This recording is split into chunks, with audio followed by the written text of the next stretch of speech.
Bom dia a todas, bom dia a todos. Vamos começar aqui mais um ECL Mercado e Investimentos. Vamos discutir aí na próxima meia hora os principais assuntos que estão movimentando o mercado e que também foram aí divulgados, né, entre a manhã de ontem e a manhã de hoje aí. Bastantes assuntos para a gente tratar aqui. Vamos falar das Treasuries dos Estados Unidos, vamos falar da NVIDIA, expectativa pelo Jackson Hole, né, a medida provisória do IR, do salário. Vamos ter a participação aí do André Roncalha para discutir com a gente sobre os BRICS. Então, bastantes assuntos aí. Vamos passar pela Petrobras, que continua contrariando as expectativas. Então, bastantes assuntos para a gente tratar. Mas antes, como sempre, quero dar bom dia para o André, que está aqui do meu lado já. Bom dia, André, tudo bem? Bom dia, Débora. Num formato diferente, que hoje é dia especial, né? Vamos trazer um convidado muito bom para a gente tratar aqui da questão do BRICS, né? Anunciado novos membros do BRICS, então vamos trazer o professor André Roncalha, especialista nisso aí, para a gente ter então um debate mais profundo em relação a isso. Mas também tem Petrobras, MP importante que foi aprovada pelo Congresso, que vai mexer no salário mínimo e também no imposto de renda de todo mundo.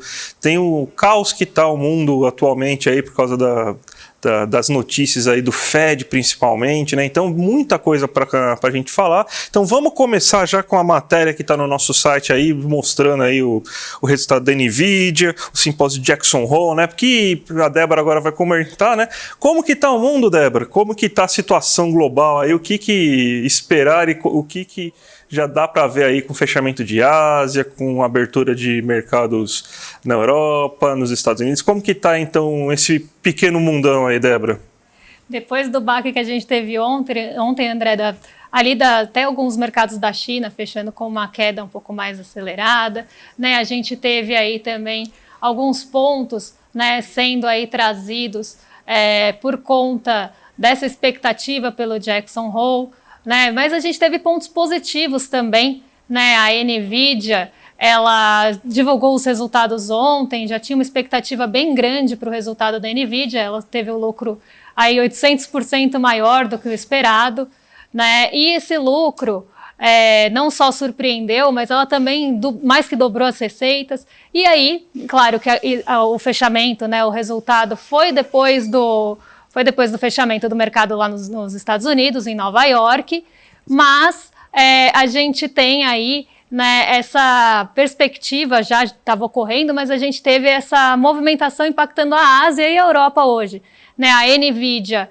ela é ali bastante conhecida, né, como uma queridinha da inteligência artificial, mas ela é uma produtora ali de semicondutores, de chips.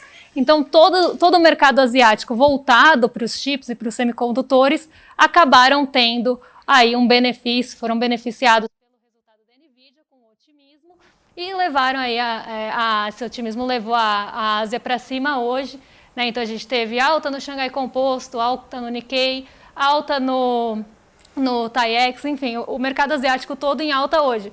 Eu coloquei aqui para vocês, né? Vocês devem estar acompanhando aí o KOSPI, que é o índice sul-coreano, né? Então, ele é o índice da Coreia do Sul que liderou os ganhos da Ásia, não só puxados por essa expectativa positiva para o setor de tecnologia, mas também teve aí o corte, né? Na verdade não foi corte, foi manutenção dos juros lá na Coreia do Sul, impactando o mercado sul-coreano para cima. Então, a gente teve, aliado, né, ao movimento dos chips e das empresas de tecnologia, a manutenção dos juros por lá. Então esse otimismo foi aí bastante grande na Ásia, chegou na Europa na abertura, então também empresas ligadas à tecnologia na Europa acabaram puxando os índices para cima e um mercado mais positivo hoje. O Brasil está em queda, mas isso a gente vai explicar depois, mas um mercado mais positivo puxado pela tecnologia, enquanto mercados que não tem ali um peso de tecnologia tão grande como o Dow Jones, estão sofrendo um pouco mais por conta do Jackson Hole, que também a gente vai falar daqui a pouco. Mas hoje um mercado mais positivo em Europa e Ásia, André. Pô, que legal, pelo menos, né, uma boa notícia aí, pelo menos a Nvidia puxando, né? E a gente tem agora o Brasil, né? Vamos agora falar um pouco de Brasil, porque tem questão da Petrobras, tem questão dos BRICS, mas antes de tudo, vamos falar da MP que foi aprovada ontem, Débora. Aqui, ó, vamos colocar aqui matéria no nosso site aqui, que finalmente a Câmara aprovou a MP que está falando aí sobre o reajuste do salário mínimo e também o reajuste da isenção do imposto de renda, né? Ela já tinha sido feita no Dia dos Trabalhadores, né? Quem lembra, né? Que foi anunciado que o salário mínimo ia ser de 1.320 e a isenção de imposto de renda seria até 2.640, ou seja, 2 salários mínimos, só que dependia do Congresso para uma aprovação dessa medida. Então, agora o Congresso conseguiu aprovar essa MP, só que a gente tem uma queda de braço entre Lira e Haddad dessa vez, né, em relação à taxação de offshores, né? Então, quem tem muito dinheiro lá fora, né, então fica preocupado em taxação de rendimentos que você ganha nesses nossos offshore. Para quem não sabe, né, offshore é basicamente você ter rendimentos em contas, em títulos estrangeiros fora do país, né? E esses títulos acabam tendo um rendimento também, e a pessoa mora dentro do país, mas só investe um investimento lá fora. Então o governo brasileiro está pretendendo taxar isso, como vários países do mundo já taxam, né, Débora? Só que o Lira não é contra, e eles querem tirar, Débora, olha o absurdo, daí você comenta um pouco sobre esse absurdo aí, né, que para mim é até incomentável, né, que você tentar tirar a variação cambial, né, do offshore para você fazer a cobrança dos impostos sobre offshore, né, para tirar a variação cambial, faz sentido, Débora? Faz sentido nenhum, né? Essa MP deu o que falar ontem, né, justamente porque foi aprovada sem o texto ali que tinha as medidas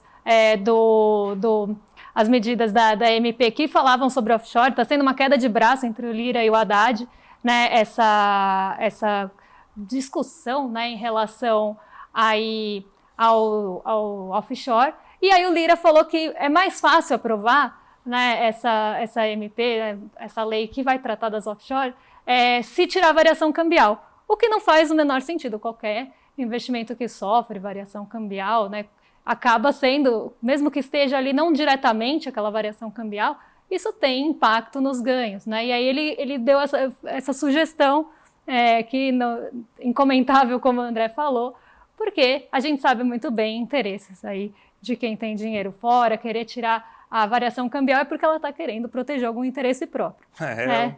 Então, a gente vê isso presente, é uma briga que ainda está nessa discussão, mas ontem ele deu essa declaração falando que seria mais fácil aprovar assim, e a gente consegue entender fácil por quê, né, André? É uma maravilha, né? Eu gosto muito desse capitalismo brasileiro aí, que o cara quer eliminar o risco de tudo, né? Acho que a taxa Selic muito elevada acaba atrapalhando, né, o capitalista brasileiro, que ele quer, por exemplo, ele quer privatização, mas ele quer que o Estado faça para ele depois comprar, né? Então ele não quer ter o risco da construção, né? É o capitalismo brasileiro aí, que o risco é de todos, o lucro é meu, né? A frase do Celso Furtado não lembra agora, né? Os lucros são privados, os prejuízos são sociais, né? São públicos, né? Então, para variar, temos isso. E falando de política, falando de estatais, né, de público-privado, temos a questão da Petrobras, né, que foi recomendada agora lá por um banco, por o Bank of America, né, e cresceu bastante, né, a procura pela Petrobras está crescendo bastante o preço, inclusive, né, Débora? Exatamente.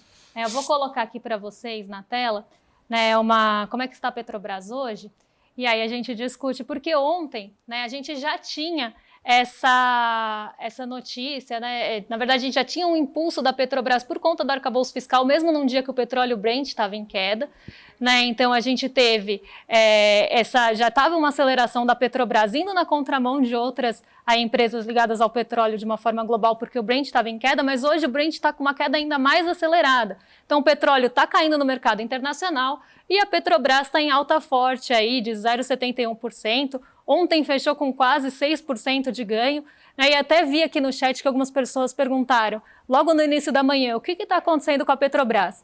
No início da manhã, foi justamente esse impulso generalizado que a gente teve nas nossas ações, nos nossos ativos, em relação ao arcabouço fiscal, né? Mas agora a gente tem um impulso a mais, um impulso extra que veio da Petrobras na tarde de ontem, porque o Bank of America acabou recomendando compra da Petrobras. Então, o investidor estrangeiro passou a ter aí um interesse maior no nosso ativo aqui, né? E a gente vê que isso está impulsionando a Petrobras em um dia que o petróleo Brent está caindo 1,5%.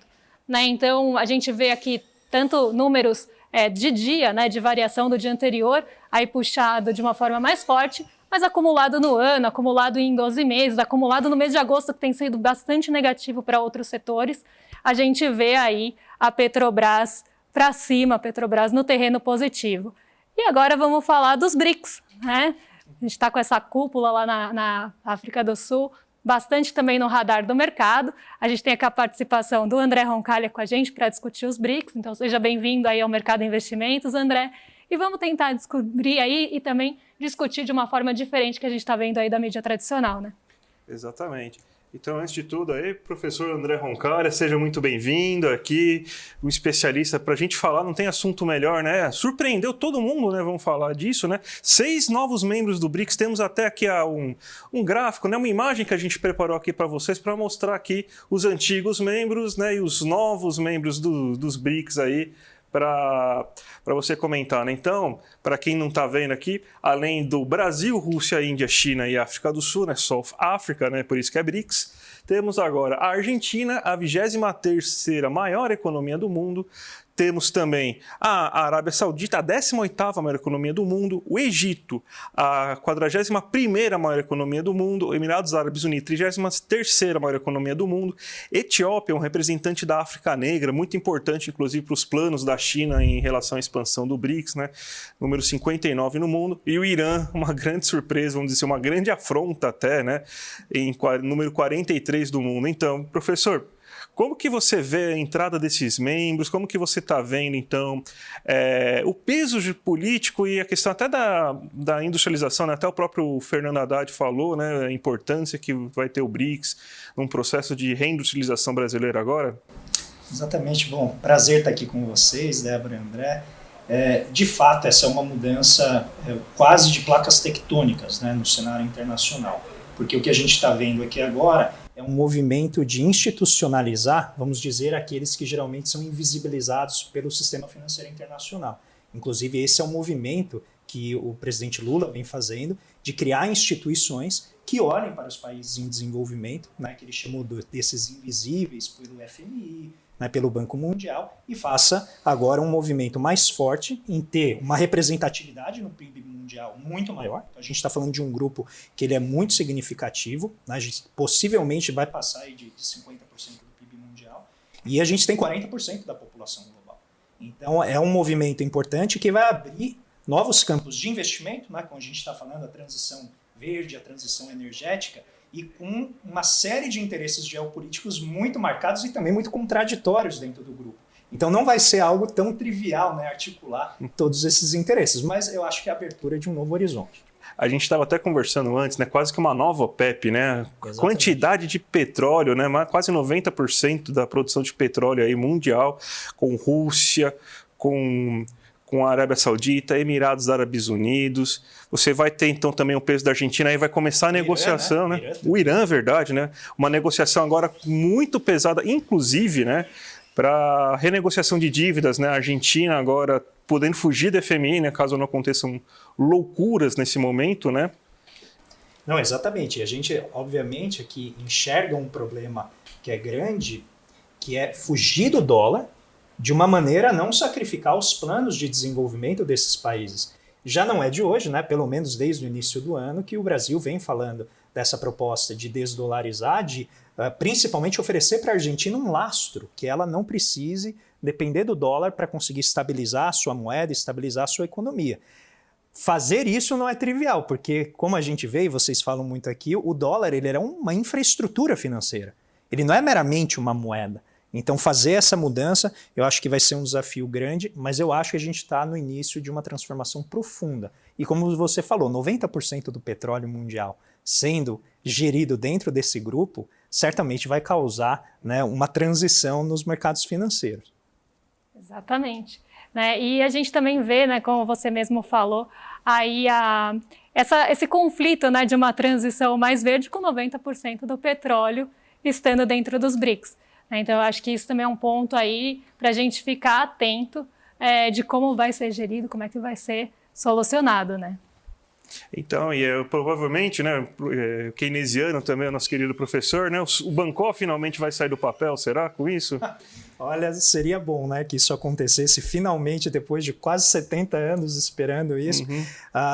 Eu acho que a ideia do Banco do Desenvolvimento, né, o novo Banco do Desenvolvimento que a presidente Dilma Rousseff está presidindo, ele pode servir como uma etapa para você literalmente criar uma nova moeda que amenize as volatilidades cambiais nos diferentes países, como você mencionou, né? A proposta do Bancor lá do Keynes buscava diminuir esse efeito. E olha que interessante, a gente está falando de um conjunto de países emergentes, né? Dentre eles China e Índia, que são representativos, quase um terço mais ou menos da população mundial, com poder de fogo. Então a gente está falando de países que cresceram muito, que têm um PIB forte, têm sistemas financeiros já avançados. Então já pensou que bonito seria a gente ter um sistema monetário mais inclusivo para o sul global, né? Esse sul geopolítico? Eu acho que realmente vai abrir, certamente vai chacoalhar todas as nossas premissas sobre mercados financeiros. Eu queria... Muito obrigado aí, professor André Roncalha. Gostei muito aí da sua participação para a gente falar do BRICS, né? Uma participação curta, óbvio, né? Porque a gente gostaria de falar mais, mas temos outros assuntos para comentar. Então, eu queria agradecer a presença de você aí. Muito obrigado aí. E espero que tenham novos convidados daqui para frente aí, que foi uma experiência muito legal aí, professor. Eu agradeço demais. Bom programa para vocês. Débora? Que seja sempre muito bem-vindo aqui com a gente. O convite fica estendido aí para outras participações também. Muito obrigada. Obrigado. Vamos chamar então a matéria do nosso site aqui. Coloca aqui no tablet aqui para a gente, então, a questão aí da NVIDIA do Jackson Hole, Débora, que você vai comentar tanto aqui. Vamos fechar aqui um plano completo aqui para todo mundo ver aqui o que vai acontecer, Débora? Enquanto a gente tem, né, a NVIDIA pautando ali os mercados asiáticos, né, e pautando o mercado de tecnologia, por outro lado a gente tem o Jackson Hole limitando essa expectativa de alta, né? Então, por um lado a gente tem essas bolsas mais ligadas à tecnologia subindo, mas, por exemplo, o Dow Jones hoje não consegue esse mesmo fôlego e nem o nosso Ibovespa, né? E aí explico o motivo disso. O Jackson Hole, ele é um simpósio do Fed, né? Ele é um simpósio anual que acontece ali no Banco Central dos Estados Unidos e espera-se, né, que tenha alguma sinalização, porque o Jerome Powell fala hoje, Jerome Powell é o presidente do Banco Central dos Estados Unidos, é esperado que ele fale hoje no simpósio e que ele dê algum norte, sinalize para onde vai a política monetária dos Estados Unidos, porque tem uma grande dúvida. Enquanto ontem o PMI dos Estados Unidos, né, tanto de serviços como industrial e a prévia do composto, ficaram abaixo do esperado, então a gente teve ali o PMI abaixo do esperado de uma forma geral, isso fez com que as treasuries arrefecessem ontem. E aí, junto a isso, aqui no Brasil, o arcabouço fiscal também fez com que as expectativas dos juros futuros ficassem ali mais contidas, né? Isso ajudou a impulsionar também a nossa bolsa. Hoje a gente tem um movimento contrário. Saiu um dado do Fed lá de Chicago que mostrou que a atividade econômica dos Estados Unidos ainda pode estar um pouco mais acelerada. Então, o rendimento dos juros por lá voltaram a subir e, com a expectativa do Jerome Powell falar, esse movimento de incerteza fica maior, porque das últimas vezes que a gente teve pronunciamentos grandes de dirigentes do Fed, eles jogaram um balde de água fria na expectativa do mercado por pausa no aperto monetário. Então, a gente tem, por um lado, a NVIDIA puxando o setor de tecnologia, mas, por outro, essa expectativa pelo Jackson Hole freando o movimento dos mercados. Então, eu vou colocar aqui na tela para vocês como é que abrimos hoje, né, e como é que está o quê, se puderem colocar aí para a nossa audiência acompanhar comigo. Né, nós temos a Bolsa Brasileira em queda, justamente por essa alta nas expectativas dos juros e esse enxugamento, vamos dizer assim, né, do apetite pelo risco, né, ele está mais enxuto também, por conta dos Estados Unidos. A Nasdaq, ela está em alta de 0,19%, abriu inclusive mais positiva hoje, mas a gente sabe que a Nasdaq tem o peso grande da NVIDIA, mas também tem a sensibilidade maior ao movimento de juros. Então a gente vê que a Nasdaq começou a patinar. O S&P fica próximo à estabilidade, mas no terreno negativo. Né? Aqui nós temos as bolsas asiáticas, que já passamos por elas também. E o dólar em alta por conta dessa expectativa pelos juros. Tanto aqui quanto fora, né, que a gente vê no índice de XY, que compara o dólar a seus pares. E o petróleo Brent conseguiu reduzir um pouquinho as quedas hoje, mas ainda opera no terreno positivo, no terreno negativo, desculpa. Então aqui um panorama do que está acontecendo nos mercados, justamente com essa expectativa pelo simpósio aí do Banco Central dos Estados Unidos. Tava até vendo hoje, Débora, a gente comentou antes da gente entrar aqui, né, a questão do petróleo, né, o relatório da OPEP, né, que mostra muito, explica muito o que está acontecendo nos mercados globais aí, porque a OPEP, ela está diagnosticando um aumento de demanda, né, então é um relatório que já tem 2 semanas, mas hoje eu abri ele para estudar direitinho. Relatório chato para a gente conseguir ler tudo, porque ele é bem explicadinho, ele tem muito detalhezinho, mas o geralzão é basicamente o seguinte: a OPEP está esperando um aumento de petróleo, um aumento de demanda por petróleo no mundo, mesmo com uma demanda fraquíssima, uma queda de demanda de petróleo, principalmente entre os países da OCDE, né, e principalmente na Europa, né, então a Europa está puxando muito para baixo, mas você tem um aumento da demanda no sul global, né, então China deve ter um aumento de demanda por petróleo, Índia também deve ter um aumento de demanda por petróleo, a China inclusive aumentando consideravelmente, né, só que mesmo com esse aumento da demanda, o que a OPEP está fazendo? Está reduzindo a produção de petróleo. Então, os países fora da OPEP estão acelerando sua produção para tentar dar uma resolvida, para melhorar as condições de oferta e melhorar o preço do petróleo, mas a OPEP está reduzindo o preço está reduzindo a oferta de petróleo. Isso fez com aquele esticão lá que chegou até $88, né, o preço do barril do petróleo Brent, que é o mais de referência para a gente olhar aqui para o caso brasileiro e Petrobras, né?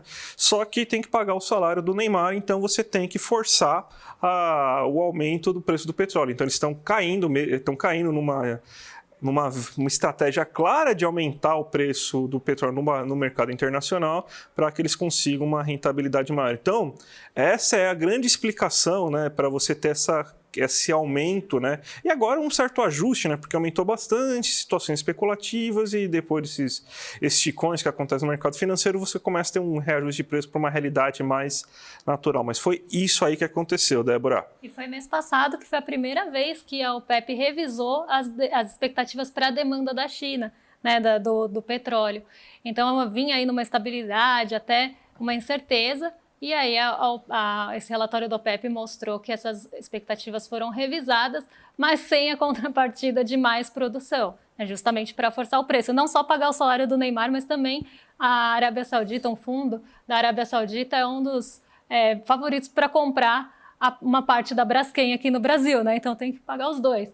Mas vamos aí seguir pelo mercado por aqui, na verdade, pelo mercado não, pelo endividamento das famílias. Né, porque a gente teve a pesquisa sendo divulgada em relação ao endividamento das famílias, né, e quanto as famílias se consideram ou não endividadas.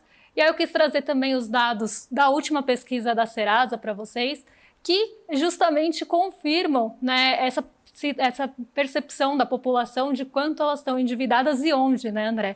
Acho que é o mais importante. Exatamente, né? A pesquisa da Quest, né, que a gente comentou, inclusive aí no ICL Notícias 1, também com o professor Roncalha, né? O professor Roncalha fazendo dupla função hoje, né? Comentando o endividamento no primeiro momento e comentando o BRICS no segundo momento, né? Mas é preocupante essa pesquisa da Quest aí, porque ela mostra não só os dados frios, mas a percepção que as pessoas têm, né?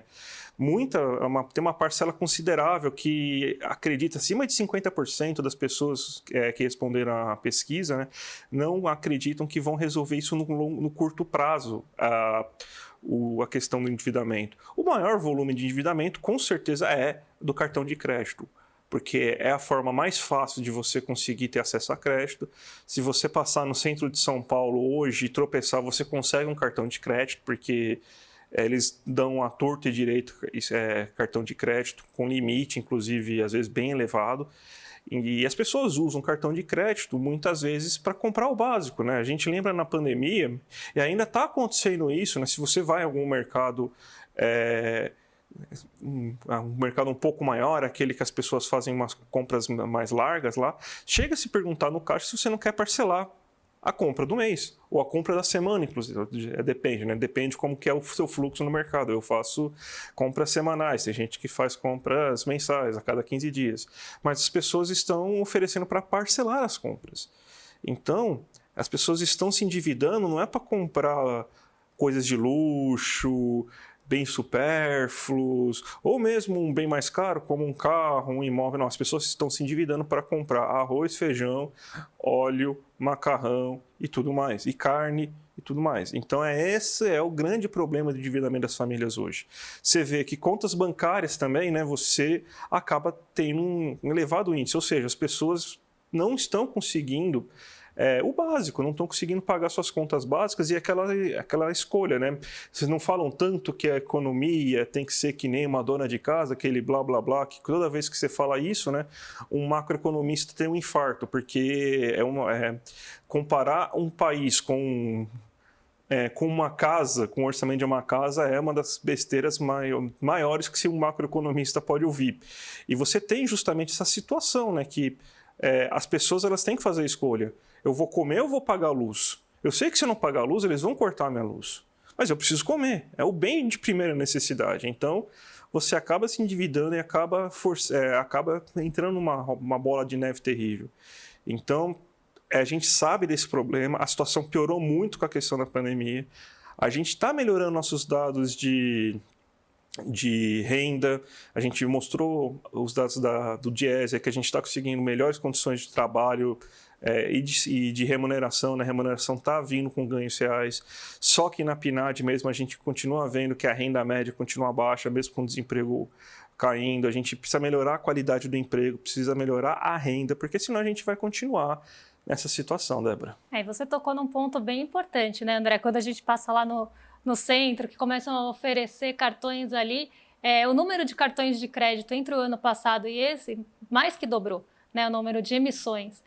Então, a gente vê justamente essas empresas que acabam oferecendo crédito por meio de cartão de uma forma mais até livre, né, sem muita análise de crédito, de score. A gente pode até pegar um momento para falar sobre isso aqui, sobre esse score, como é que é feito, né? Pode ser uma dúvida das pessoas, mas essas são justamente essas emissoras de cartão que cobram aqueles juros de mais de 1000% no rotativo, porque elas sabem que elas estão liberando crédito para pessoas que às vezes não vão ter condição de pagar. E aí que elas vão ter o seu lucro, né, também, né, vão ganhar em cima dessas pessoas. E aí a gente vê 30% das dívidas e muito da inadimplência vem do cartão de crédito, né, mas o que também não justifica acabar com o parcelamento ou taxar isso de uma qualquer forma. A gente vê também contas básicas, né, que é água, luz, e inclusive pessoas usando o cartão para pagar esse tipo de conta, né, rolando a dívida aí também, ali virando uma bola de neve. Então a gente vê que justamente a perspectiva da pessoa de estar endividada acaba se confirmando nos dados aí. Esses dados são de julho, né, mas acaba confirmando. E aí a pergunta é, isso mexe ou não, né, com o mercado? Dados de pesquisa normalmente não mexem com o mercado, mas dados de endividamento e inadimplência mexem muito com o mercado, principalmente no setor financeiro. Então, toda vez que a gente tem aumento né, da inadimplência no Brasil, ou se a gente tem ali alguns problemas de concessão de crédito, algum banco começa a ter dificuldade financeira por conta da carteira de crédito, a gente vê que isso bate no nosso índice financeiro e acaba derrubando os bancos em cascata, mesmo aqueles que não têm o problema em si, que é o que a gente viu nos Estados Unidos também acontecer, né, alguns bancos tendo rating cortados e os bancos grandes sendo afetados por isso, né, sendo que os bancos que estavam com problema eram regionais e menores e os bancos médios aí também com problema. Então, a gente vê que isso vai gerando um efeito em cascata, né, mas no mercado, dados de pesquisa acabam não afetando, mas quando a gente vê esses dados concretos sendo divulgados, como a pesquisa da Serasa ou tanto os outros, que a gente vê dados de crédito do Banco Central, aí sim a gente vê esse impacto mais forte no mercado. Perfeito, Débora. Vamos encerrando então por aqui.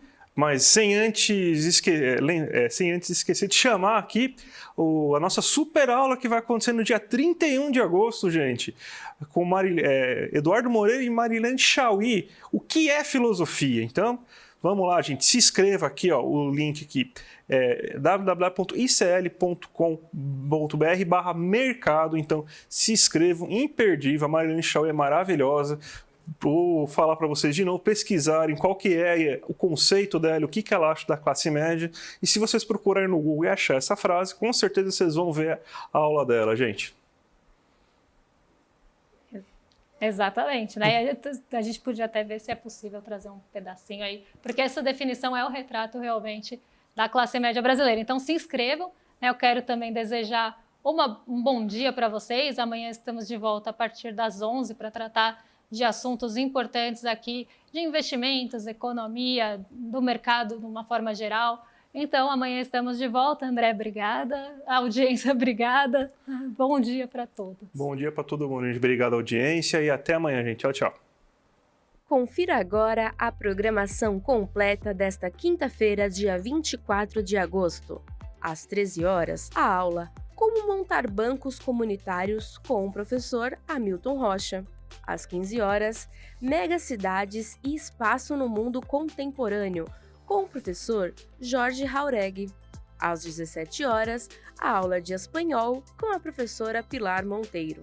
Às 18 horas, ICL Notícias segunda edição. Às 18 horas, aula interativa de inglês com a professora Andréa Cipoli. E às 19h30, para finalizar o dia, Sinapse ICL. Para ficar por dentro de toda a nossa programação, acesse icl.com.br e confira.